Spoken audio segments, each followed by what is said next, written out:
Hi and welcome to my YouTube channel. My name is Akachukwu Gochifavor, and today I'm going to be telling us 10 qualities you need to possess as a carer or as a healthcare assistant and what your job roles or responsibility could be. Okay, so in as much as the caring job is highly rewarding and fulfilling, it is also at the same time very challenging. Okay, and this job requires a certain kinds of people, certain types of individuals who have certain skills, okay, and who can be able to do the job and do it well. So employers are going to be looking for these special kinds of people because they've said that you don't necessarily have to be a healthcare professional or a carer, previous carer, for you to be able to do this job. So they are going to be looking out if you possess these qualities, if you possess these skills, because we know that the caring job is a very sensitive one because you are dealing with life, you are dealing with human beings, you are dealing with individuals and those who could be helpless at that. Okay, so you need to be one very, very caring. So the first quality you need to possess is caring. Okay, you have to have that kind affection for your fellow human being. You have to have that kind affection to help, to render assistance to someone. And if you are the type that is easily moved when somebody beside you is unhappy, when somebody besides you have a down countenance or is worried about something and you are able to dictate it, then I can say that you are caring. You can be able to fit in this kind of job. Okay, so one, you need to be caring. Two, you need to be respectful. You need to understand that you are dealing with an individual, and every person has got to be respected. So you have to respect their culture, you have to respect their belief, their religion, and their background. Okay, so as long as you are at work, you need to maintain professionalism and understand that that person you are looking after, that your clients, have got to be respected. Okay, so you respect everything that patient believes in. Okay, and do not judge anyone for anything. Okay, that is being respectful. And also you need to respect his or her dignity and her privacy. So anything that happens at work, you don't need to take it out, you don't need to spread information about your client. You need to uphold your client's privacy and dignity with utmost carefulness. Okay, that is that for respectful. Thirdly, you need to be very, very friendly.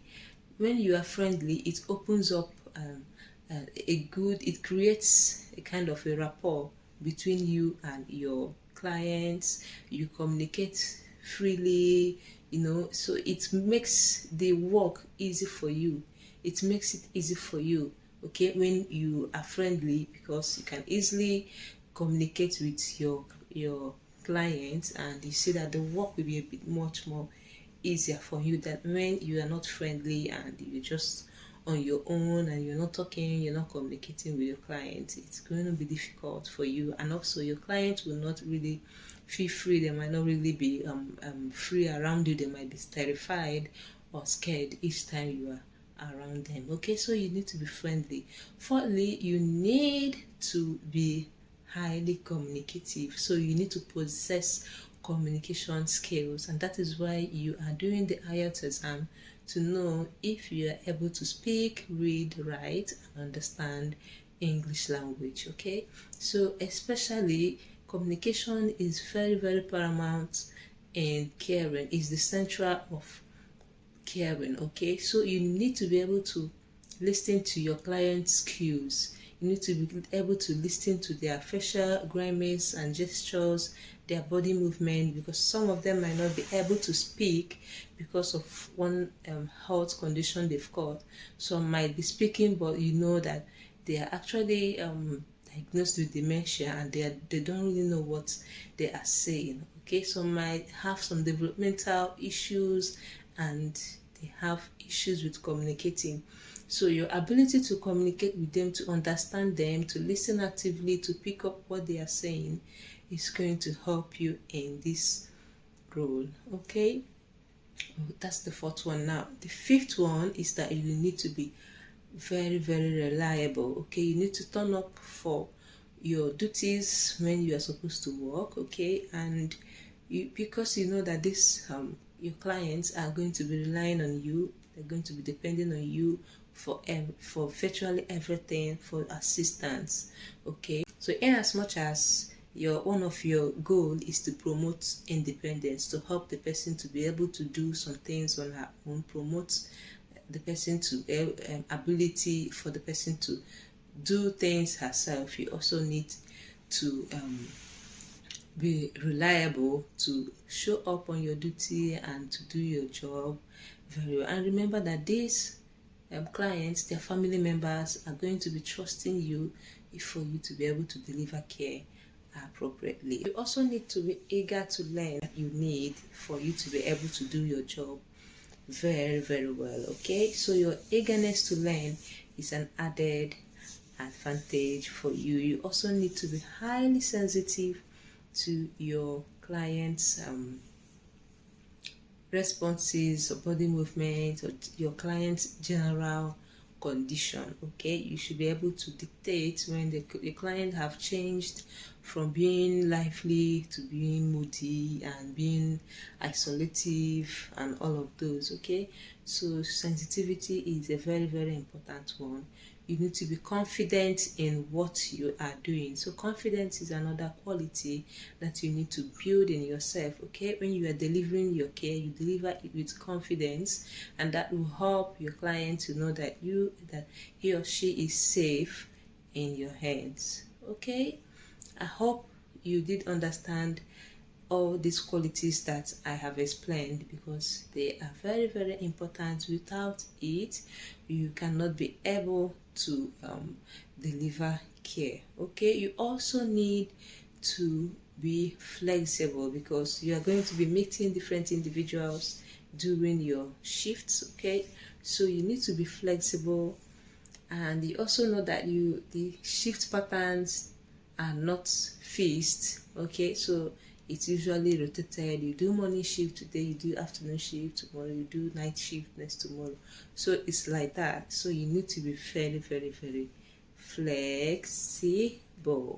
Okay, so these are the 10 qualities that you need to possess. There are so many other qualities, but I just listed these 10 that you need to possess in order for you to do your caring job, to deliver your caring job very, very well. Okay, now what are your roles as a carer? So your role is going to depend on the nature of your job. Okay, it's going to depend on where you have secured your job. So I'm just going to be giving a general overview of what roles you could be doing. One, you're going to be assisting your clients with personal care, because majority of them might not be able to do things to do, especially self-care for themselves. So they are dependent on you, they are relying on you to assist them with bathing, to assist them with dressing, to assist them with toileting. Okay, and to assist them with dressing their bed, changing their bed covers and bed sheets. Okay, they are going to be relying on you to do all of those. And there are some medical equipment that you are going to be using to deliver this care. Okay, if your client is on catheter is a device that is used for clients who are not mobile to go to urinate often and on. So they usually have catheters placed for them to be able to urinate. So what it does is that it drains urine from the bladder into a bag. So your duty could be to know when the bag is full and to open it up at the tip and take off the urine, flush it off, and then keep monitoring your client. Okay, your duty could also to be to assist those of them who cannot go to the toilet. You can serve them what we call the commode. Commode is like a sitting a chair that has a kind of mobile toilet seat where they can sit and then defecate, and you have to clean them up afterwards. Okay, so that has to do with their personal care, has to do with washing them up, has to do with dressing them up, it has to do with feeding them, it has to do with assisting them in personal care that has to do with toileting and urinating. Okay, secondly, you're going to assist them with mobility. Okay, so you encourage them, especially those of them who are undergoing physiotherapy, that have been advised that they need to exercise. So you will help them to stretch. Okay, you can help them, you can take them out for a walk within the home. Okay, take them out for a walk either on a wheelchair or with a walking stick or Zimmer's frame. Those things, those equipments are all going to be explained to you. You're going to be taught on how to use it. They make the work very, very, very easy. Okay, those medical devices help. They make the work very, very, very easy. Okay, all right, so that's it, that for mobility. You might also be required to turn this client or to turn your patient regularly on bed, especially for those of them who are unconscious. You have to turn them from one time to another, especially maybe 2 hourly, so that they don't develop sore. Because when you lie on the same side of the bed for a long time, you will start developing a reddening around the area, and from there it could develop sore. So, and that is called bed sore. So in order to avoid this type of occurrence, you need to turn the patient around the bed regularly, at least 2 hourly. Okay, yeah, so you also need to help this patient with his or her medication. Okay, so you might be responsible for charting your client's medication on the medication administration record. All these will be explained to you. You also need to escort your client for medical appointments. So if your client has got an appointment at the hospital with his or her doctor, you have to accompany him or her to see her doctor. So you're also responsible for your client's safety, so you have to raise safeguarding alerts when you notice that your client is at risk of harm, maybe from a relative or from an invader or from an outsider, or your client is not receiving the care that he's supposed to receive. Maybe he's been abandoned. So you have to raise safeguarding alerts, okay, towards that for your client. Okay, yeah, so that is basically the role. I think it's general to this. Okay, so like I said, it's going to be more unique to your job, to the nature of your job. Okay, so you keep on preparing yourself, keep on working hard to get your requirements. Okay, and I know that all things are going to work out good for you if you put your mind to it, if you put your best to it. Okay, I'm wishing you good luck. I'm wishing you your heart desires, and I pray that I'll see you soon in the UK. Okay, thank you so much. Please do not forget to like and subscribe, please.